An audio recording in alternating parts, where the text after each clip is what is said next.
Good evening.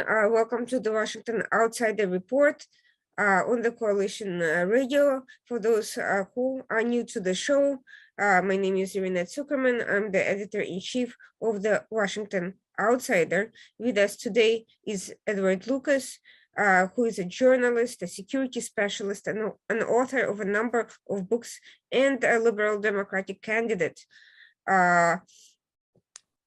Welcome to the Washington Outsider, and today we'll be discussing your expertise in Russia's art of deception, disinformation techniques, in its most successful branch of intelligence in manipulating hearts and minds of its friends and enemies alike. You've written extensively about this issue. From your book, Deception, the Untold Story of East-West Espionage, today in 2012, to your work on Edward Snowden, which for the first time back in the day revealed that Snowden may not be the libertarian hero a lot of the Western media made him out to be. Two further books related to security and cyber operations in the years that followed. And today we are witnessing the continuation of these disinformation campaigns, of this attempt to manipulate the public sphere. And I wanted to start with some background for the readers who are not familiar with the work. How did you get involved in this particular area? Why Russia? Well, first of all, good afternoon from London, and thank you for having me on the show. I was involved in the old Cold War and was very interested in Soviet active measures and the role that disinformation or desinformatia played in those. And then when I was living in the Baltic states in the early 90s, I realized that this was still a problem, and most of the rest of the world had given up on defending itself against these threats because they thought the Soviet Union was over and there was no danger from the Russian Federation, which was largely treated as a friendly country. But from my perspective, editing a newspaper in Estonia and living in Lithuania, I could see that there was still propaganda attacks going on, and all the other parts of the active measures toolbox, economic coercion, for example, the use of psychological and other forms of subversion. And I was surprised that the rest of the world didn't take this seriously. And I've continued to be concerned with this. And I was not surprised when Putin came to power to see that this was intensifying. To have an ex-KGB guy in charge of the Russian Federation seemed to me to be very sinister. And I've watched with dismay and concern as the size and efficacy of the Russian active measures toolbox has increased to the point that finally people in the West started taking it seriously, although not enough and very late. Back in the day, back in the 80s, the United States, and I'm sure other Western governments, had internal government agencies focused on fighting Soviet disinformation and propaganda. To your knowledge, what, if anything, happened to these efforts? It seems that they have ceased. At least I haven't heard anything but brief mentions of them. Well, you're absolutely right. I mean, there was, for example, the Information Research Department of the Foreign Office here in London. There was the Active Measures Working Group, which was brought together in the 1980s to deal with Soviet disinformation under the Reagan administration. And these things worked very well. They weren't terribly well resourced. They also had to struggle to get the decision makers sometimes to take the threat seriously, but they did a good job, and they rested on some very substantial work done in previous decades as well. And unfortunately, these capabilities were dismantled in the 1990s and the noughties, and we're now scrambling to put them back together again, not terribly successfully. We've lost a great deal of expertise. There's a kind of gap between people who remember the old Cold War, who tend to be quite old, and the younger generation who understand the digital stuff, but have no real experience of dealing with the KGB mindset or the KGB toolbox. Let's talk about the techniques. what exactly makes the Soviet and now Russian active measures successful? And then we can talk about the measures that were taken to counter them and what worked and what didn't back in the day. Well, this is a huge subject. One could write books about it. But I think the first thing to say is that all these things work only because of weaknesses in our society. And so if you have tensions or fractures, demographic, political, economic, social, linguistic, cultural, religious, whatever, that gives the attacker something to work on. The more cohesive and resilient a society is, the harder it is for these things to work. And perhaps the prime example of that is Finland, but I would also mention Estonia as countries where a lot of this stuff just bounces off. And when it's tried, the response is very strong. I think there's a role for deterrence. One can simply say to the adversary country, you're doing this stuff we don't like, and we'll respond in ways that we choose to try and make this unpleasant for you. And that can include anything from visa sanctions and asset freezes of the individuals responsible through to other kind of sanctions, or indeed a kinetic response. And it's now part of our military doctrine that a cyber attack, which is a kind of information attack, attacking the confidentiality, integrity, or availability of our data, may merit a kinetic response.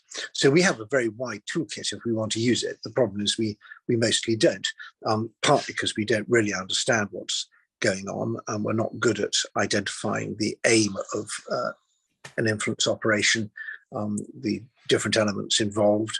We're not good at working out how serious it is, so we overreact to some things and underreact to others. And we are not good at thinking what the right countermeasure is. Back during the Cold War, the Western societies largely understood that the Soviet Union was a threat. So at the very least, that unified, otherwise diverse Western societies, of course, open societies are at a disadvantage to closed societies that can easily penetrate them versus the other way around. But there was that level of cohesion. Nevertheless, there was a great deal of success before anyone started taking this seriously. But Western, the US, United Kingdom, they had they had people working in the Soviet countries. They had them assessing the climate there, what was going on. Why is it still that the measures were so successful, despite the fact that we can't say that we had no information whatsoever what was happening and how they were trying to utilize Western institutions? Yes, I think the problem is that our Soviet era tools were not really adequate for understanding and dealing with modern Russia. Modern Russia was, at least superficially, a democracy. It was certainly politically and in media terms a pluralist society, and there would be elections where we didn't know who was going to win. There was a level of contestability and unpredictability, which was quite different from the Soviet Union. And there was also the economic integration, which, among other things, meant that Westerners made large amounts of money dealing with Russia, whether it was in trade or investment or finance or whatever. And so this distorted our ability to understand and our willingness to understand what was going on. I think that our approach to so-called Eastern Europe was characterized by, first of all, extraordinary ignorance. We knew vaguely that there was a country called Russia. We didn't really understand the role that imperial thinking played in the Soviet Union, and we didn't really understand the importance of countries such as Ukraine. Many of the countries that emerged after 1991 or re-emerged, many Westerners couldn't even find on a map and found the whole thing slightly ridiculous.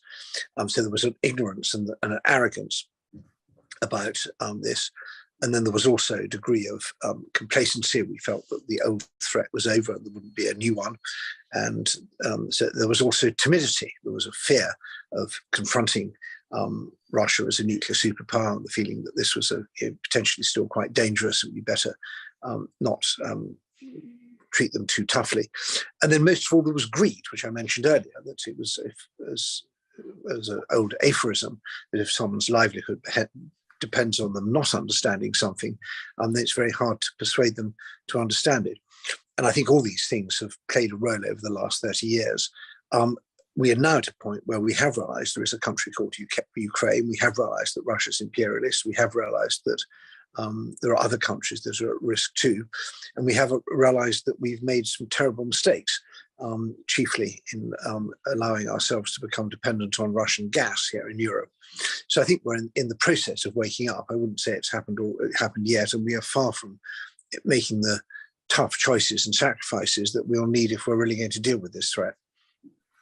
To the extent you just mentioned that the importance of Ukraine was underestimated, Soviet and Russian influence persisted in the former Soviet republics for decades after the Soviet Union fell apart. We can see it from the Caucasus all the way to Ukraine, where pro-Russian parties were only banned in the course of the most recent invasion.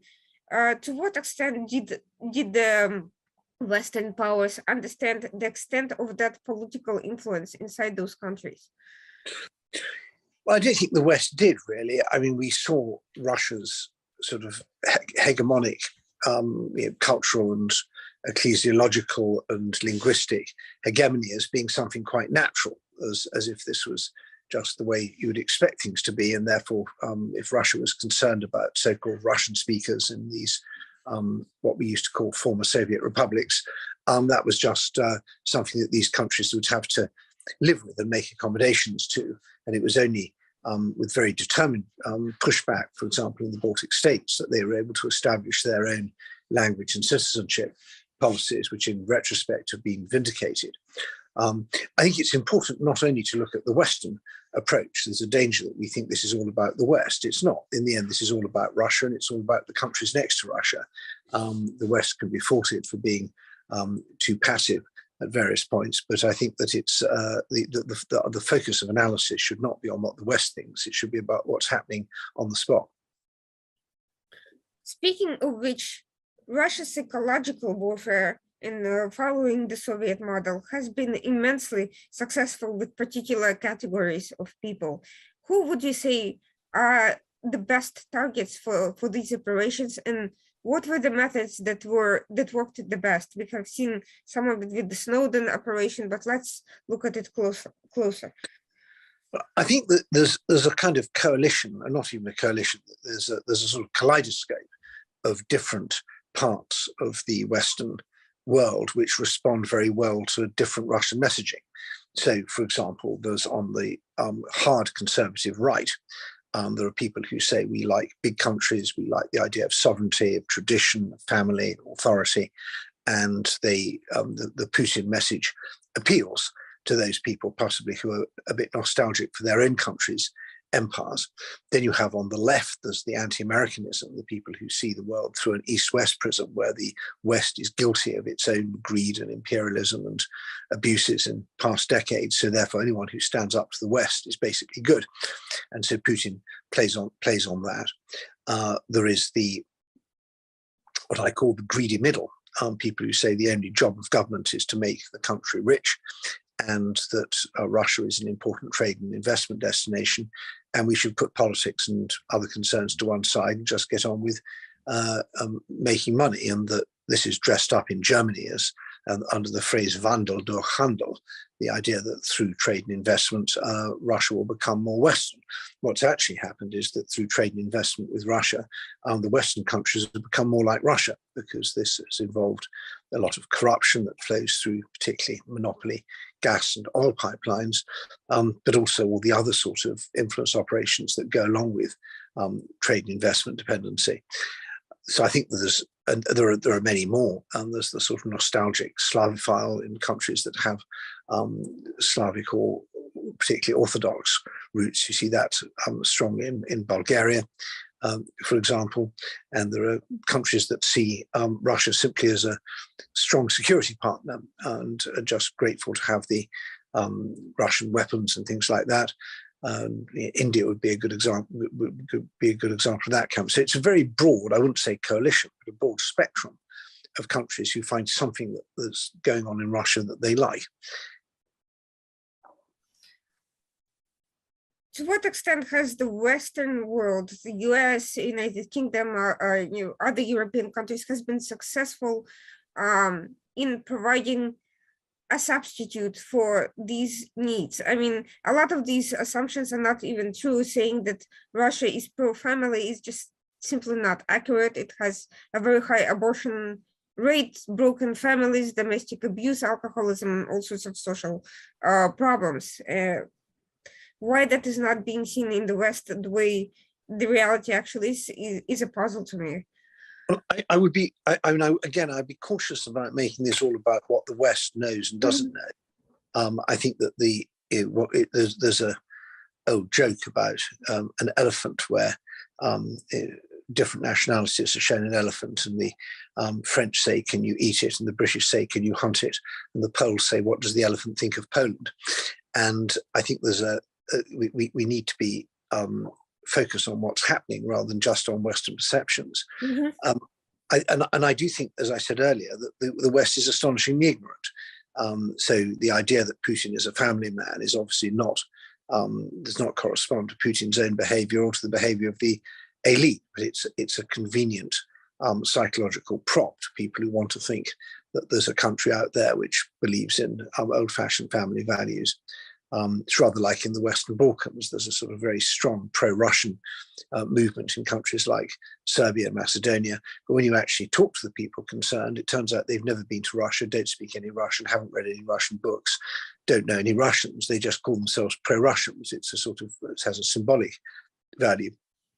So this relationship or understanding of Russia is often really instrumentalized as part of a domestic political discourse in the country concerned, rather than having anything to do with Russian reality.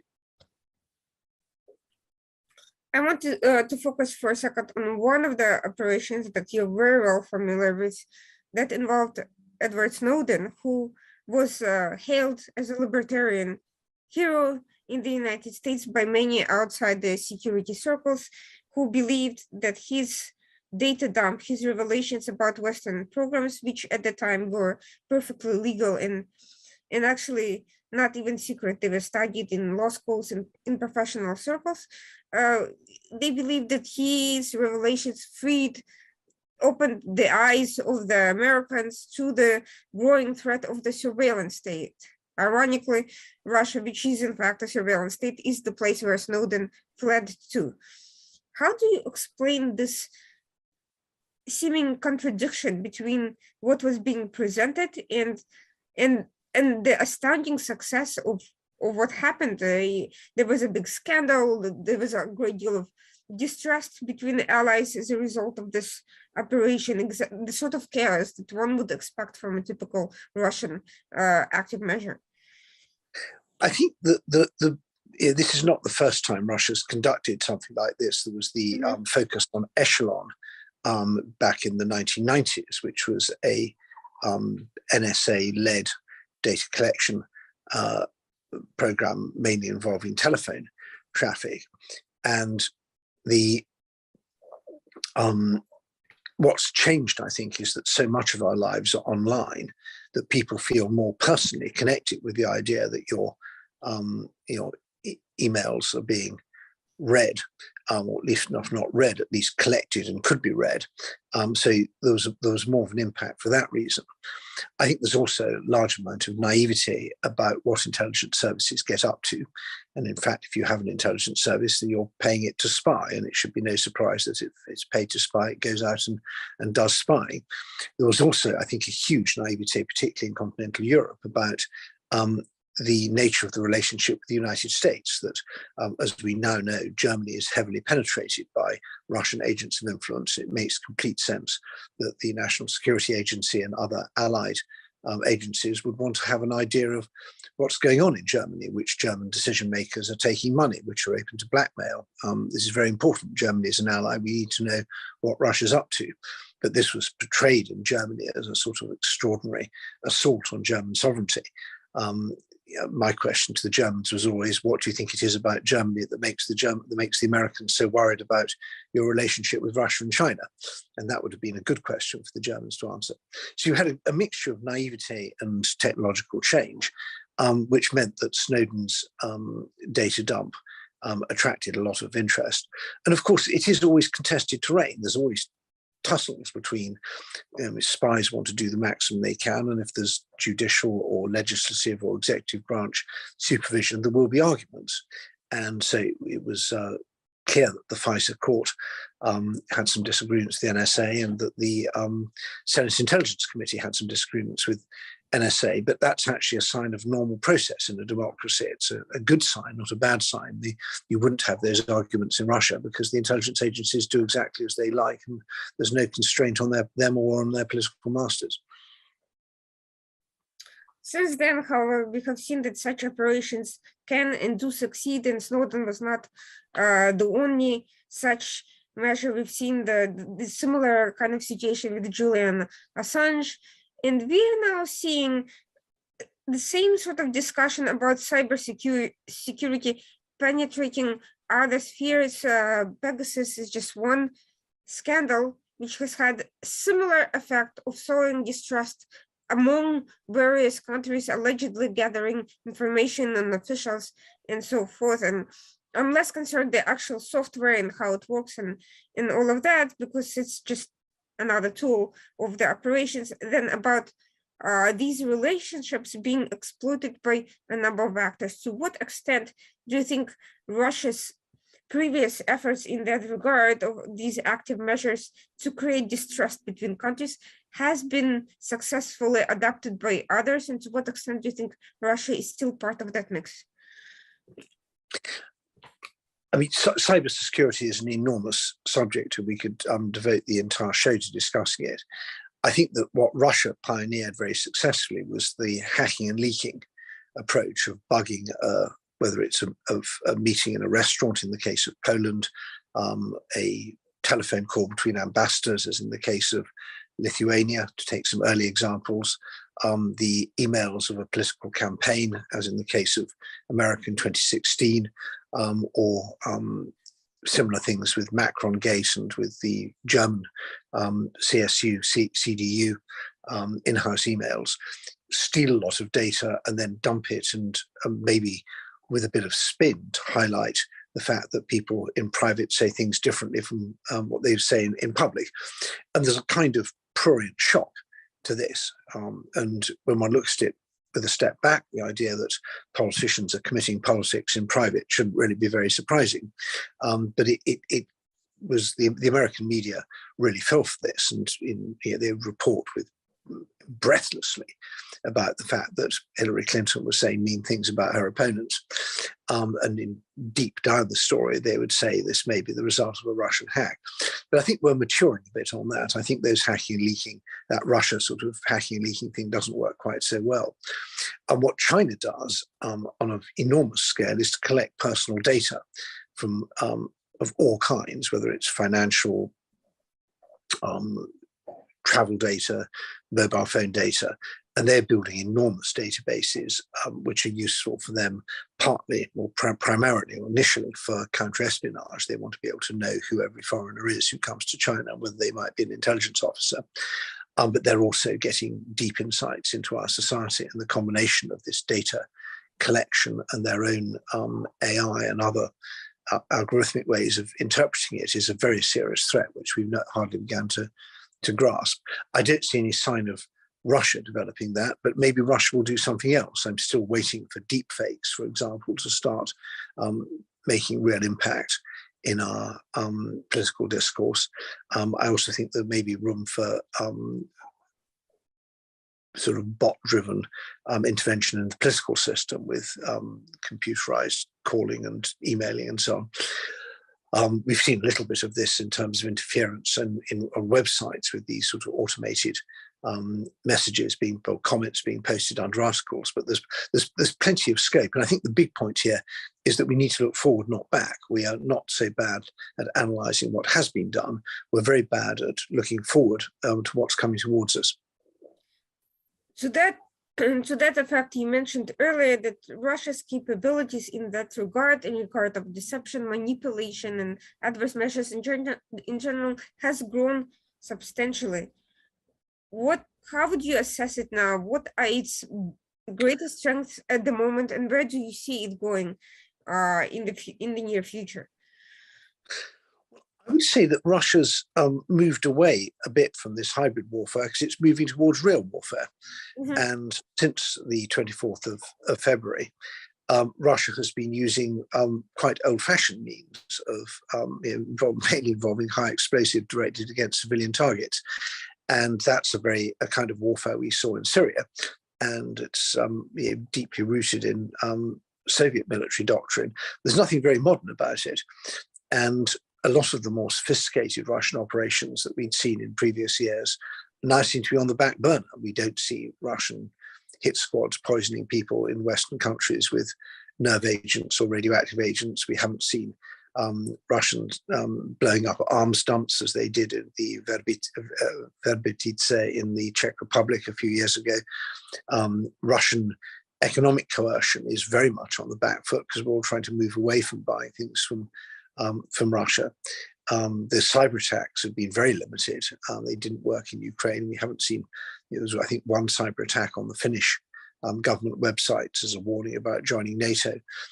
But I think that as far as I can see, and I may be proved wrong, Russia's concentrating all its efforts on winning an old-fashioned war in a couple of theatres in Ukraine, and it's rather neglecting all the things that it's worked on over the last 20 or 30 years.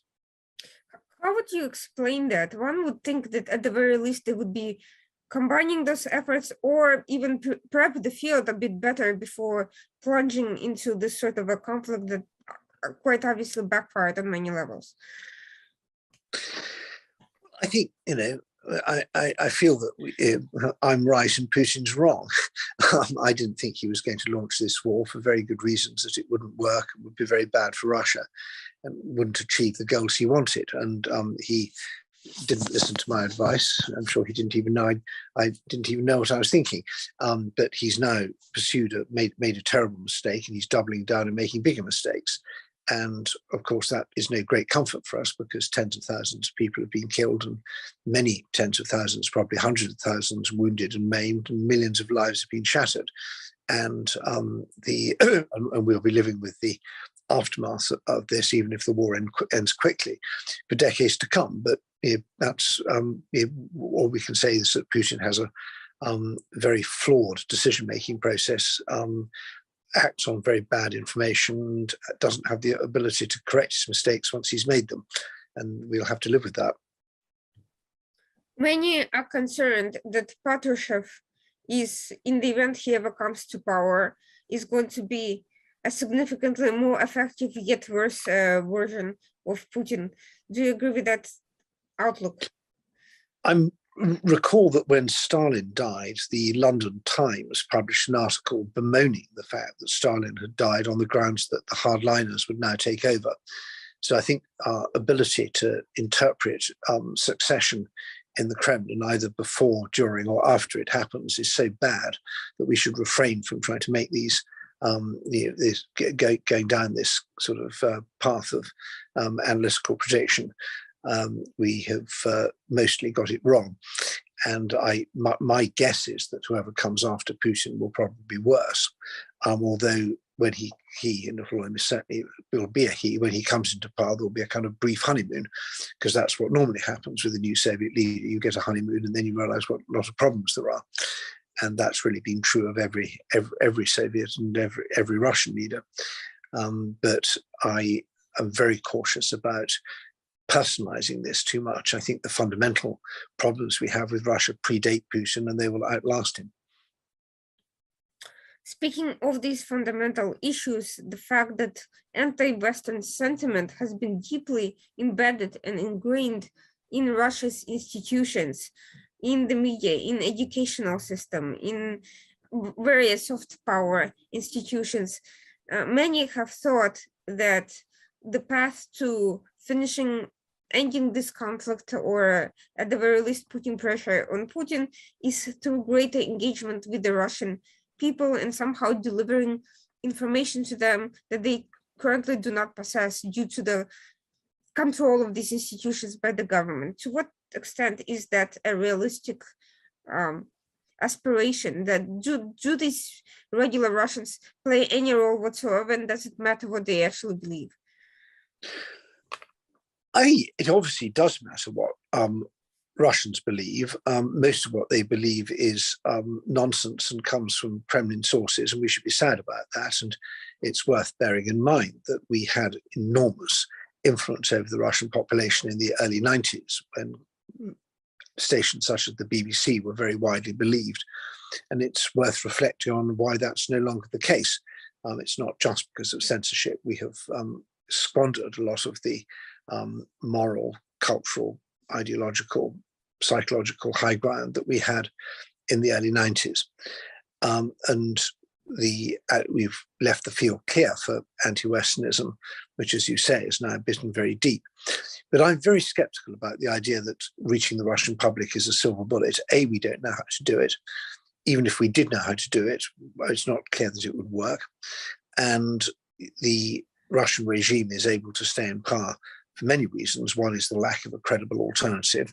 Another is the fear factor, that people don't like the idea of being beaten up or sent to jail or having horrible things happening to them. Another is just inertia. Russia is a huge place, and making political change happen is very difficult.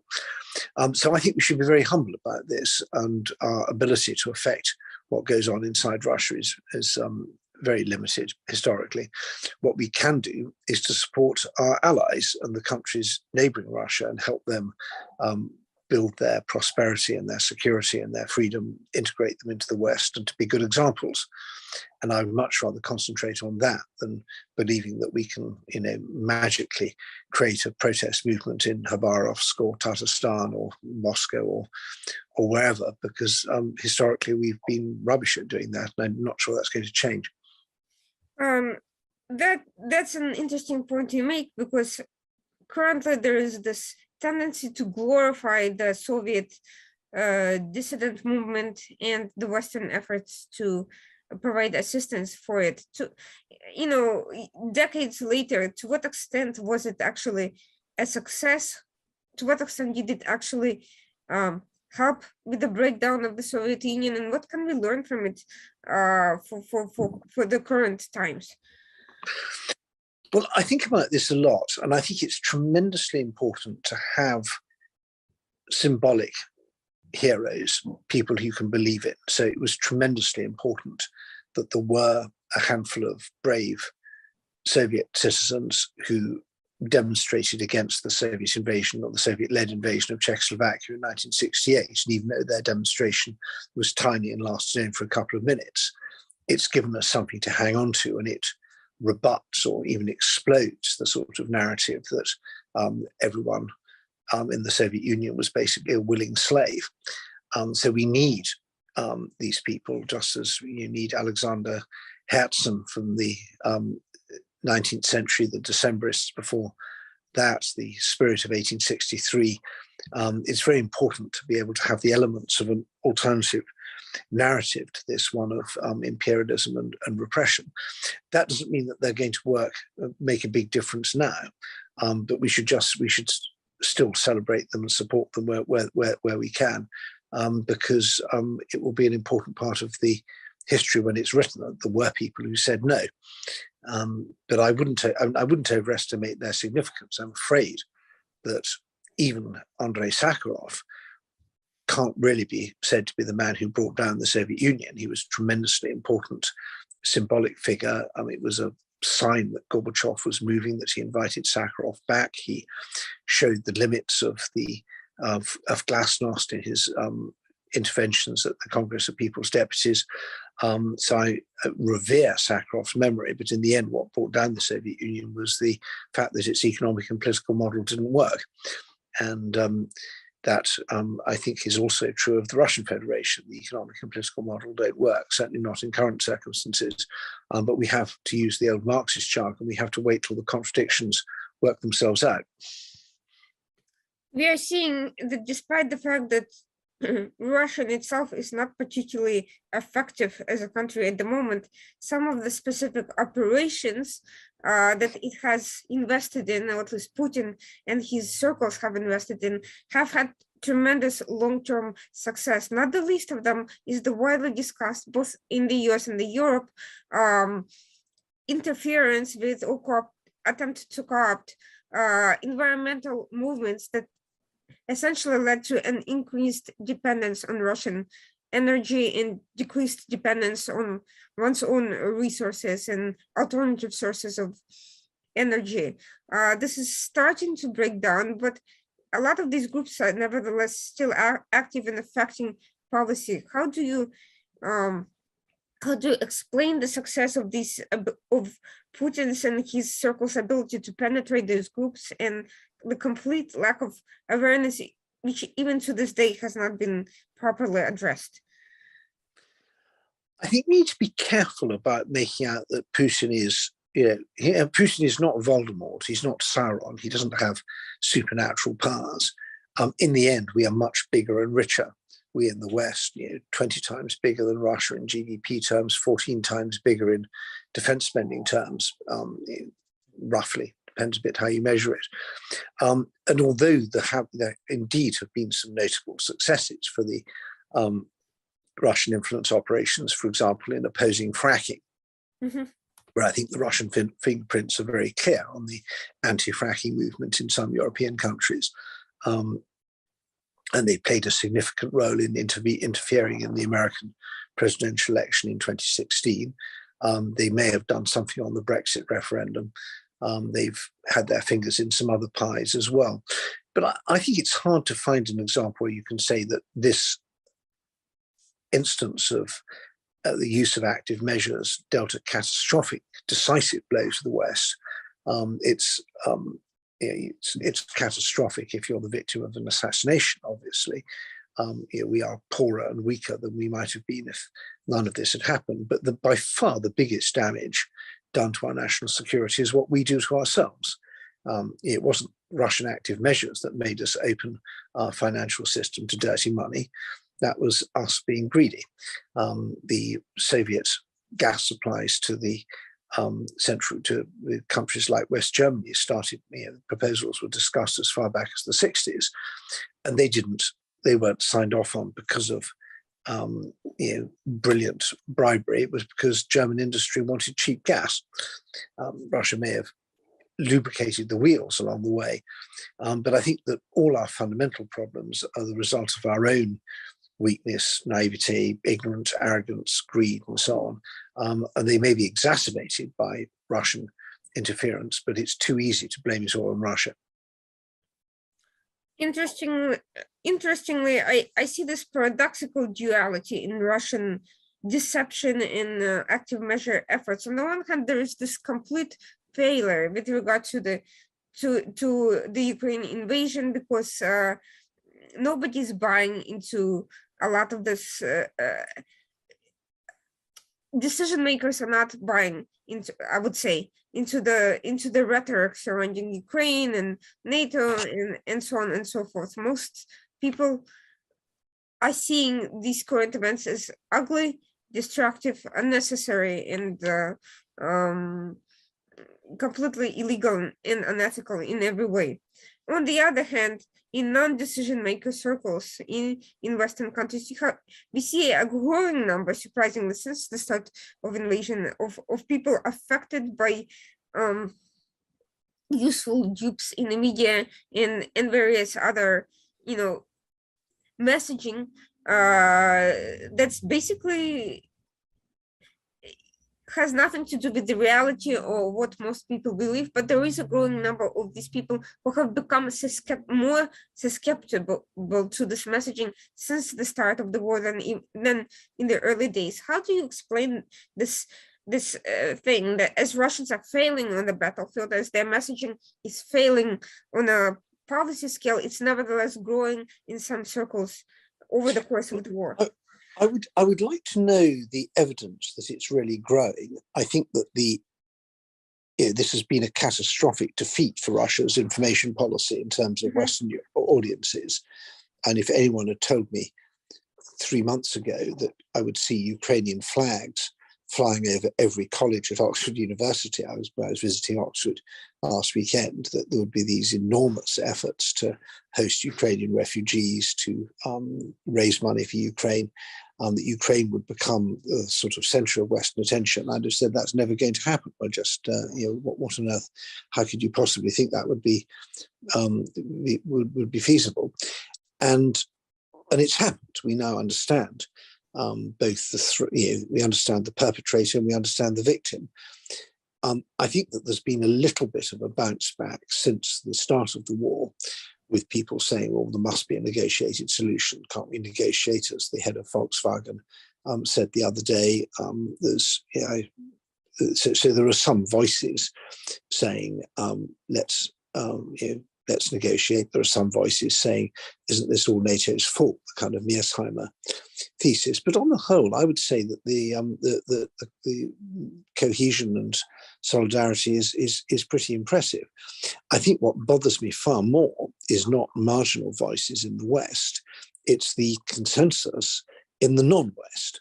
And if you read the South African newspapers, which I do, or the Indian newspapers, or you look at the way things are discussed in Brazil or in Mexico, in great swathes of in other Asian, Latin American, African countries, this is seen not as a colonial land grab by the former imperial power. It's seen as an East-West struggle in which the West has a proxy and the proxy is getting a kicking. And so people's sympathies are therefore with more or less with the Russians. And I think, and I've talked to people who see it very much like Afghanistan. They don't particularly like the Taliban, but they think the West overreached in Afghanistan and now the West is being humiliated, and that's a good thing.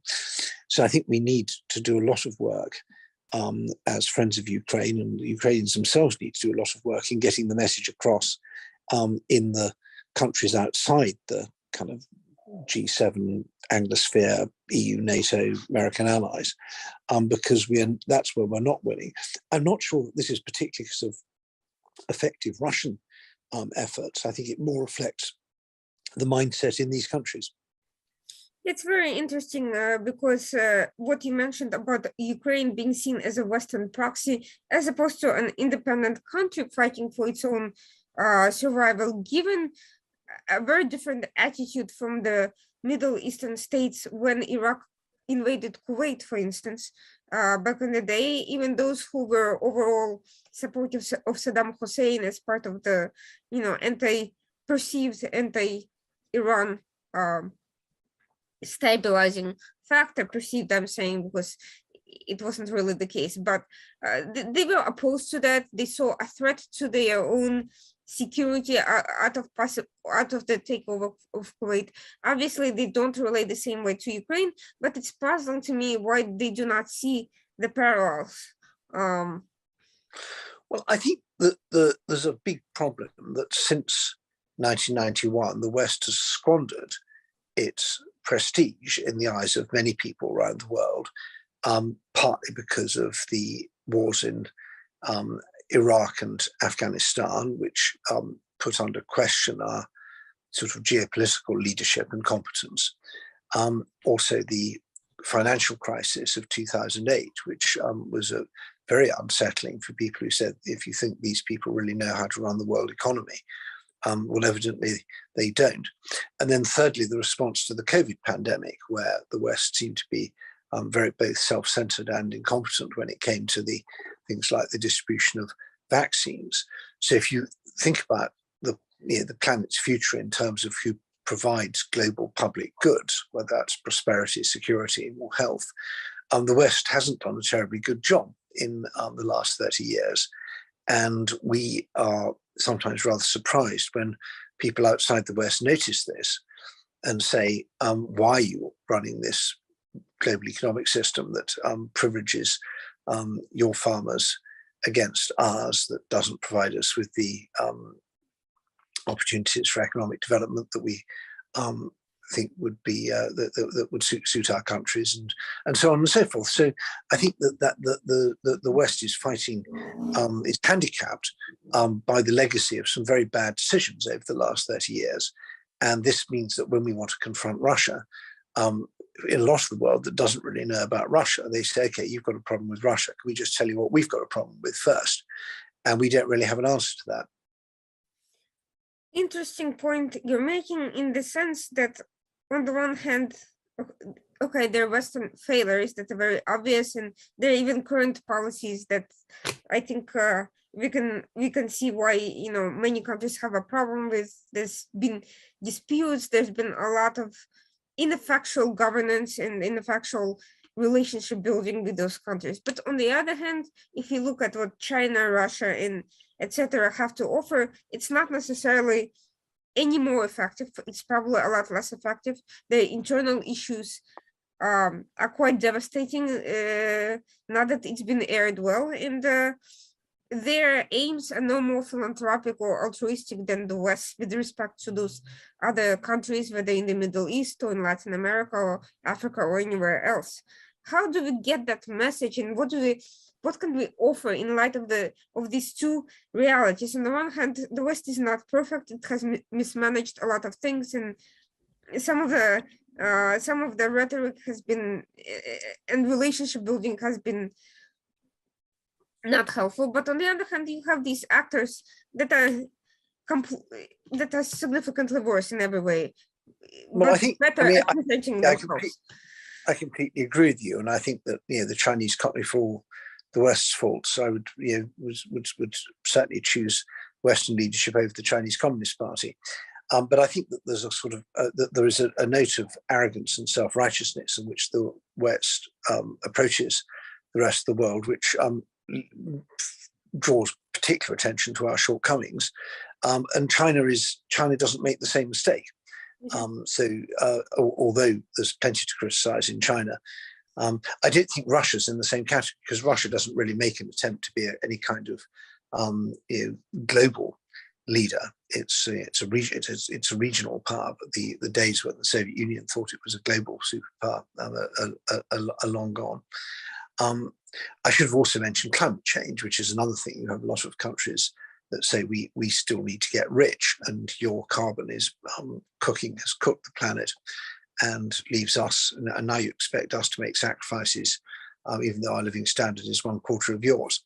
So there's an enormous global agenda. My hope is that one of the results of the war in Ukraine has been to fire up Western solidarity and make us also realize that we are in an era of geopolitical competition, which the Trump administration's national security strategy stated, and that if we're going to win this, we need to raise our game. So that would be one good result.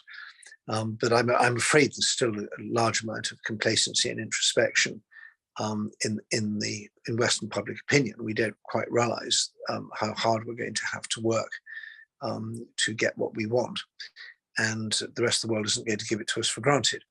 And meanwhile, our adversaries, particularly the Chinese Communist Party, have had a kind of 15-20-year start on us in terms of building relationships and infrastructure and all sorts of other things, getting positions in international organizations. So there's a great deal of catching up to do. And I look forward to, that's one of the reasons I've gone into politics, is because I feel that this needs political leadership. It's not enough just to be commentating from the sidelines. I'm very curious what you see as a solution to the fact that at the end of the day, Western countries are significantly polarized at the moment. There seems to be a growing disconnect between all sorts of categories of people internally. Political leadership is missing, and the messaging can never be fully unified given the differences, internal political differences that are natural and not always bad, but they have been exacerbated by cronyism, by corruption, by ignorance, political ignorance, and educational shortcomings. So how do you reconcile these internal problems with the needs to provide some sort of a reassurance to other countries, some sort of an effective example, but without tools? We cannot be China, we cannot replicate China, nor do we want to necessarily. No. Well, I think first of all, I would say there's no golden age. I mean, I'm old enough to remember the I slightly remember the 60s. I remember the 70s very clearly, when you had rampant terrorism, and this wasn't Islamist terrorism, which kind of comes from the outside. This was terrorism, homegrown terrorism in the form of Baader-Meinhof and the IRA. I remember the devastating oil price shocks of the 1970s, which seemed to be delivering fatal blows to Western economies, how we were crippled by industrial unrest, the enormous arguments over nuclear power, and particularly over nuclear weapons, and the stunning geopolitical setback of the American defeat in Vietnam or in Indochina. So it's the idea that we were in a we're in a sort of post-lapsarian age where beforehand everything was fine, I think is not supported by evidence. It's always very difficult, and the difficulties just change over time. I think that as I said before, the crisis, the war in Ukraine, has galvanized the West to an extent that I wouldn't have thought possible only 4 or 5 months ago. I think it's given a particular shot in the arm to the EU. And one of the things about exercising power is you get used to exercising it. The muscles build, and the more the EU starts acting as a geopolitical actor, the more it rises that it can and it should and it will. I also think it's, to some extent, brought us beyond Brexit, which had been a source of great division because people realised that Britain's the most serious security power in Europe, and whether or not you're in the EU or we're in the EU, we all share the same defence, sort of similar defence problems. So I think that's been positive. And I think the Biden administration's had a notable wake-up call that it can't take Europe for granted, and the idea of the pivot to Asia as an alternative to being involved in European security is over. America may not be, however much you may not wish to be involved in European security will produce dilemmas where America's interests are affected. So I've always been fairly optimistic in the long run. And I just think and I would also question the idea there's no political leadership. I see a lot of political leadership. I think Kaja Kallas, for example, the Estonian Prime Minister, has done very well. I think the Lithuanians have done very well. But most of all, I think President Zelensky has done very well. I mean, he is the moral leader of the free world, and sets a very high benchmark, which it was completely unfilled only 6 months ago. And now we see him speaking for all of us as he rallies his own people in defence of their homeland. And I think that there's a lot of other European politicians who think I would like to be as popular as Zelensky. What do I have to do? And that's good. Competition raises standards. That's a great point. I want to kind of go back to Russia for a second and ask this a little bit of a controversial question. Russia's active measures, its disinformation campaigns, its deception has always been focused on creating divisions, exacerbating divisions, exploiting vulnerabilities, and causing chaos it could control to further its own ends, being an economically weak country and not necessarily competitive compared to Western states. Is there anything, nevertheless, that the West should be learning from these methods? Should it only be defensive in its response to active measures, or should it also be adapting them for its own operations and influence abroad?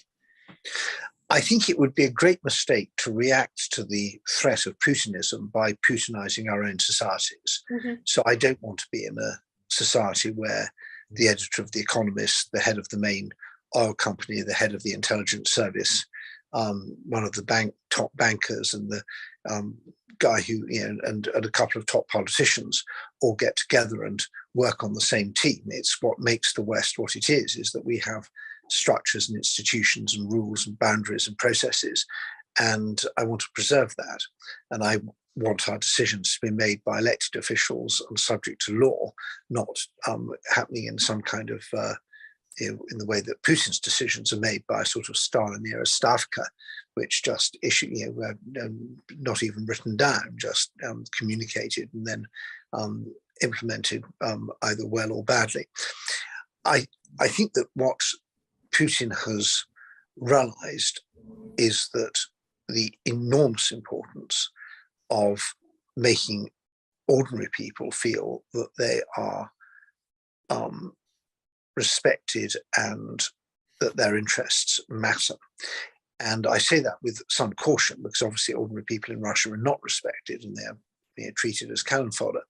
But having lived in Russia in the 1990s and experienced the feeling of alienation and humiliation that was the lot of many ordinary Russians whose world had just turned upside down and they really couldn't understand what had happened, and the uncertainty was most expressed in the catastrophic fall in life expectancy, that people were so bewildered by what was happening, they just basically drank themselves to death or died of heart attacks.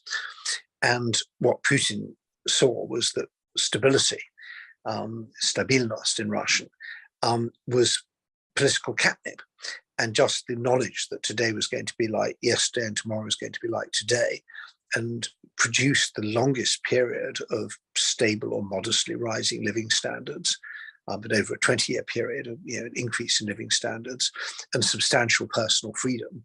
In Russian history, there's never been another 22-year period where more people had more choices about their lives and lived better. And that, for however much I disagree with Putin and despise him for his murderous and thieving ways, he got that. And I think if we'd understood that in the 90s, we might have not have made some of the decisions that we made in terms of our Russia policy.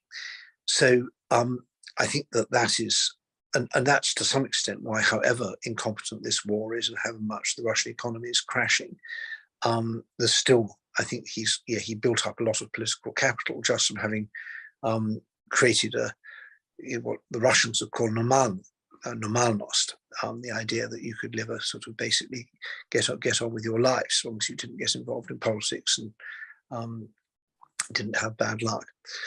I'm not sure that's exactly replicable in the West, but I do think Chrystia Freeland, for example, the Canadian then foreign minister, has always made it very clear that Canada's quite sort of principled and interventionist foreign policy, very Atlanticist foreign policy, always has to be based on taking very seriously the concerns of people at home. And I think that other countries might want to learn from that. That's actually a really good point. There's a lot that's been said about what made Putin succeed, but not much in terms of the way he utilized this political capital, what made him appeal to the people at home, and this basic understanding of the appeal of a particular system, leader, and concerns of the regular people. I think that's a major part of what's missing from a lot of the Western policy in the recent decades that caused those fractures in foreign relations with other countries. Just, not necessarily agreeing or approving, but understanding what makes a particular system appeal. It's too easy, and we tend to make one of the mistakes we make with Putin is to sort of demonize him and say he's so super powerful and control. He has enormous abilities to influence things all over the world, and I think that's too lazy because it distracts attention from our own faults. Another is to say he's an utterly incompetent, thieving fascist gangster, with no, and the Russians only like him because they've been misled by state propaganda, and that's too easy as well. Putin's greatest political asset is what happened in the 90s, and just being the not Yeltsin is already a very, very big deal for many Russians, although I actually obviously far prefer Yeltsin to Putin for other reasons. But I think in a way, this gets back to my initial point that we have this sort of stunning mixture of ignorance, arrogance, and complacency in dealing with Russia, laced with a very large amount of greed, and that's not the best way for understanding what's really going on there. In terms of messaging, I understand that with economic issues, with political issues, our decision makers just have to reevaluate their approach, which they are already starting to do. In terms of messaging specifically, fixing these communication disconnects internally as well as what is being exported abroad. Who should be leading the way given the fact that our institutions are largely free? We don't expect the government to take control of CNN or BBC and completely dictate them what should be said about what country. How do we manage this given. Well, I think we need to rebuild our strategic and security culture, which more or less had during the Cold War, certainly in most countries, that we all understood that regardless of our political affiliations, whether we're in the public sector or the private sector, that there was a threat, and that we all need to play our part in dealing with the threat. And I think that rebuilding that doesn't happen overnight. But one thing that's very important is training and team building.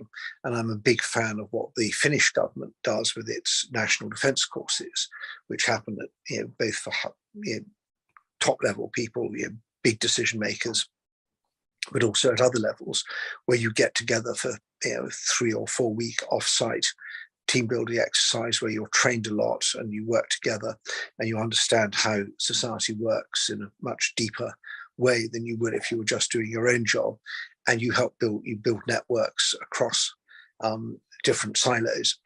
And I think we should be doing that. I think that there's a lot to be said for countering the fragmentation of our society and building networks networks among decision makers. And I also think more broadly we need to think that trust is a national security asset, and social mistrust is a national security vulnerability, and we need to measure that and see what we can do to improve levels of trust in our society, which also has very strong economic benefits to be in a high trust society. So I think we've got to move away from this idea that the only job, the society is basically there in order that the economy can function, and the economy functions in order to make everybody rich, and everybody else should just stand back and let things get on with it. We are facing threats. We are in an environment surrounded by predators, and that means that we won't always be able to do the thing that makes us rich or the thing that makes us feel comfortable. And that will be unfortunately a big psychological shift after 30 years, where we've neglected those priorities.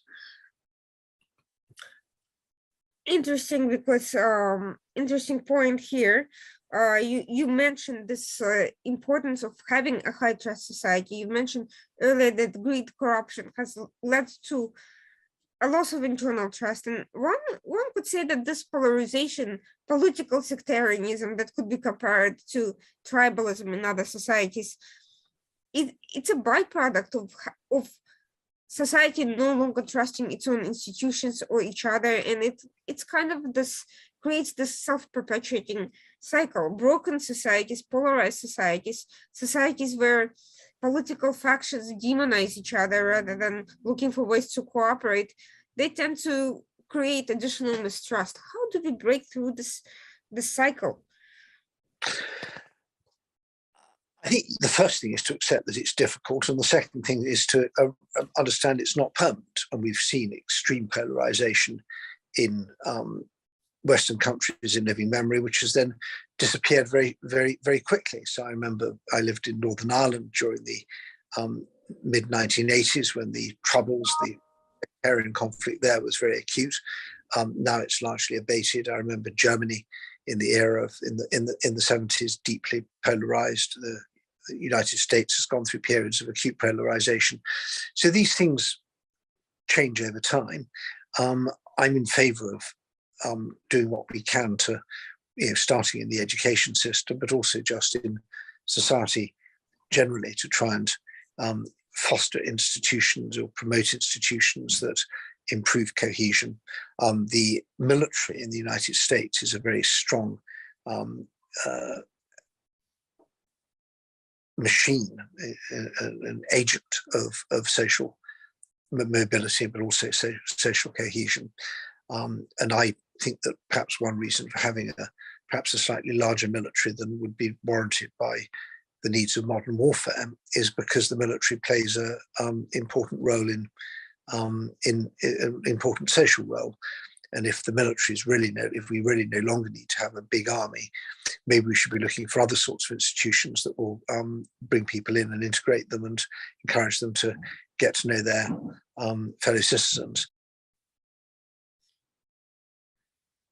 Following this discussion, one thing that seems apparent to me is that Russia is not, it's just as much a symptom as it is Russians' actions.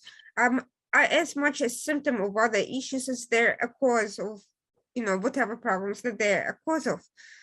So if what we really need to be talking not so much is not just what Russia is doing, what some adversary is doing, though we certainly need to understand their function, their methods, their motivations, and how they achieve their ends, but our own vision, our own aims, our own methods, and our own internal problems before and we have to know ourselves as much as we know our enemies. Unfortunately, that up until this point has been lacking, but I'm hoping that discussions such as this one and these current events will help kind of put us back on track in terms of not navel gazing, but reevaluation and effective kind of problem solving towards our own issues. See, there is a lot to be said that on the one hand, the West tends to reflect on its own issues, but responses are usually a lot of the times not constructive. They usually create self-hatred, navel gazing, this being stuck. Not a proactive approach. I hope we can find a way to avoid that and kind of. I think I see a balance between introspection and extrospection, that we need to realize that we are in a era of sharp geopolitical competition. There are countries, particularly the Chinese Communist Party in the long run, the Russian Federation, the Kremlin in the short run, want to do things that are really not in our interests, and we need to find ways of countering them, whether that's through resilience or deterrence or whatever. And so that means looking outwards to see the threat, but it also means looking inwards to see where the threat lands. And so I'm talking to you from London, and I look at the City of London, the financial centre, and I say this is a major vector for malign foreign influence into our country. And so we need to clean that up. Now, that's not navel gazing, that's housekeeping. But you've got to get on with it. But Irina, I've really enjoyed this. I'd only budgeted an hour for this, and I have a meeting that is already overdue. So do you want to ask me one more question, or should we wrap up here? Yes, my last question to you is for private individuals who are not necessarily involved in the government formally. What's your recommendation on addressing these issues? What can average people do? What should they be doing? How they should be thinking about this situation as citizens? Well, I think that an active citizenry is really important. So don't retreat into your social media bubble. Don't retreat into a sort of narrow friendship circle. The more we are actively engaged in, and it's really David Putnam's Bowling Alone is the sort of text there, but to be involved in society as widely as possible is important, not just in politics, although that's obviously my thing at the moment, but in other groups as well. And I think right now, the most important thing is to help Ukraine. And that's something we can all do, whether it's collecting money for weapons and humanitarian relief, or working with local Ukrainian groups. Because if Ukraine loses, our task is enormously harder. And if Ukraine wins, our cause is immeasurably strengthened, and Ukrainians are fighting and dying, not just for their freedom, but also for ours. And we need to do everything we possibly can to make sure they win and don't lose. Thank you so much for these insights. I appreciate your time, and I appreciate learning from you. I always like to hear different perspectives to inform my own thinking and to listen to practical advice, because we need more of that and less empty bladder that we hear so much in the media. Thank you for your time, and I certainly hope that we can have opportunities to discuss many of the other issues that we touched on at some future point in time. Well, Irina, thank you for your excellent questions. It was very stimulating trying to find answers to them. So I thank you. Thank you so much, and the best of luck. Please keep in touch. Bye-bye. Bye.